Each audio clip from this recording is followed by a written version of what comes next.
Let's take a look at everything to do with Magicka, how to boost it, replenish it, and make the most of it. The best way to boost your maximum pool of Magicka is through enchanted items, armor, clothing, or jewelry with the Fortify Magicka effect. The best of these come from sigil stones that you'll get for closing Oblivion gates.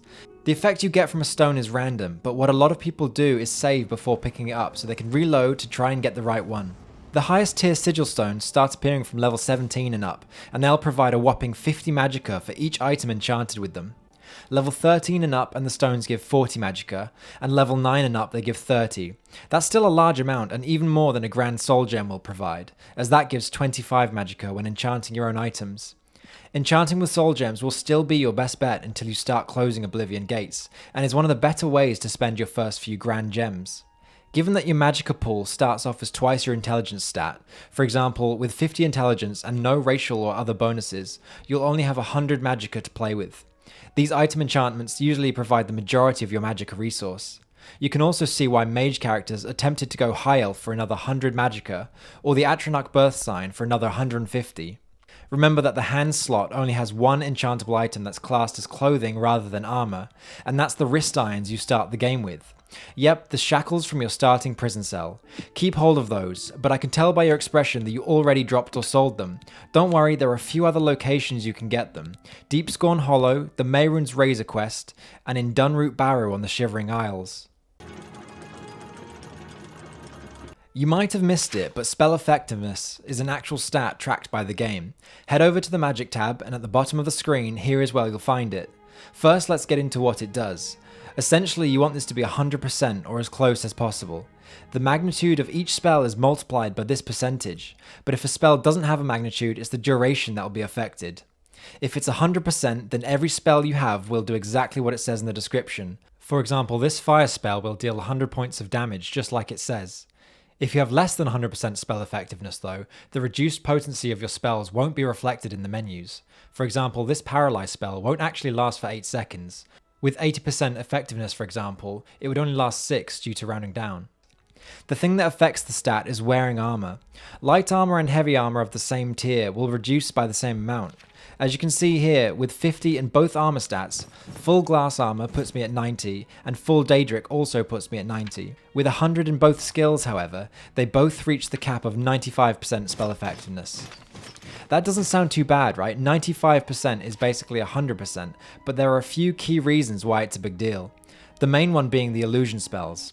Calm, Demoralize, Frenzy, and the like all have their magnitude divided by 4 as the level of enemy they can affect. With 100% effectiveness and maximum magnitude, the spell will affect all enemies. But that 95% multiplier would drop us below the threshold, and once enemies surpass the level cap of illusion spells, level 25, it will no longer affect them.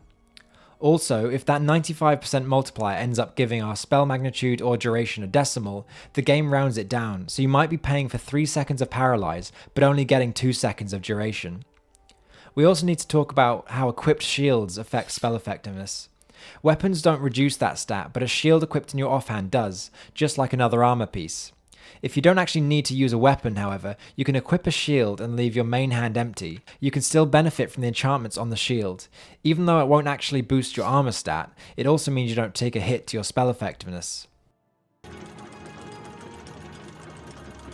Unlike spell effectiveness, spell efficiency is not an actual stat, but it's an important concept to understand to better manage your Magicka.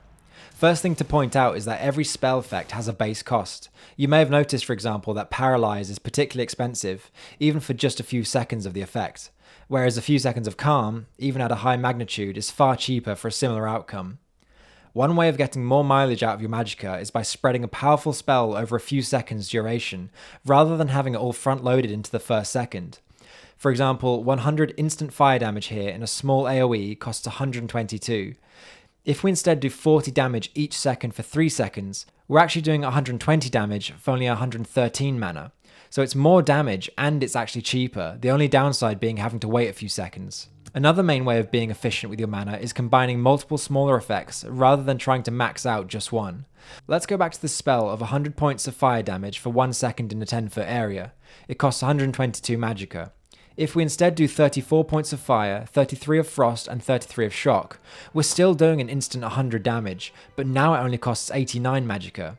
The game sees each effect and prices them individually, so 33 points of damage is a very early game cheap spell, but we put a few of these cheap spells together and we actually have something equivalent to a late game powerhouse. When trying to maximize damage on the cheap, another trick is to add drain health onto your custom spells. It only temporarily lowers enemies' max health, but as long as you finish them while the effect is active, you've essentially caused that much damage on the cheap. For example, 100 points of fire damage on the target costs 81 Magicka, but if we throw in drain health 100 points for 4 seconds, the spell now costs a bit more at 120, but we've essentially doubled our first attack from 100 to 200. The drain portion of subsequent casts doesn't stack but will just refresh the duration, so this is best used when trying to burst someone down in 1 or 2 casts of a powerful spell. Another way to be efficient with your spells is by having them on touch rather than target. Target has a 1.5 times multiplier to the cost. For example, delivering 100 points of frost damage by touch only costs 53 Magicka. I switched that to target and now it costs 80. If you can afford the extra mana or don't want to be close to the enemy, that's fine, but just know that it comes at a premium. Another bonus of touch is that it's almost impossible to miss your shot and takes effect immediately. Now we've covered how we can be smart with our spell choices, let's look at how the cost of spells is inherently reduced as we level up our skill in the schools of magic. You may have first stumbled into a magic vendor with only 19 skill in conjuration, for example. You look at the apprentice spells and see costs of less than 100 Magicka. Seems doable. You can cast that. You then notice the more interesting and far more powerful spells, like Summon Lich here, basically 4000 Magicka, and that just seems unattainable, but by the time you hit master level skill in Conjuration, you see that same spell is now an expensive but attainable 650. Again, this comes down to hidden multipliers behind the scenes. As you approach 100 in a magic skill, the cost gets exponentially cheaper. This is why in my other videos where I talk about custom spells, I reference the costs while at 100 in each skill, because anything less than that and the costs could be wildly inflated and misleading. Reaching 100 skill is also far easier in the remaster than the original Oblivion. Now, the amount of experience you gain in the school is determined by how much Magicka you spend. So the moment we unlock the next tier of spells, for example we've just hit level 50 skill, and can now purchase and cast journeyman spells rather than apprentice, you should buy the most expensive one and be casting that, either through natural play or by spamming it while you travel, and you'll level up quickly. Once you're at 100 skill in your favourite school of magic, it's not just the vendor bought spells that will be cheaper, all the spell effects as part of custom spells you create will also be benefiting from the cheaper multiplier. And with more fine control over creating powerful expensive effects, or combining smaller ones, the question then becomes, how expensive should you go?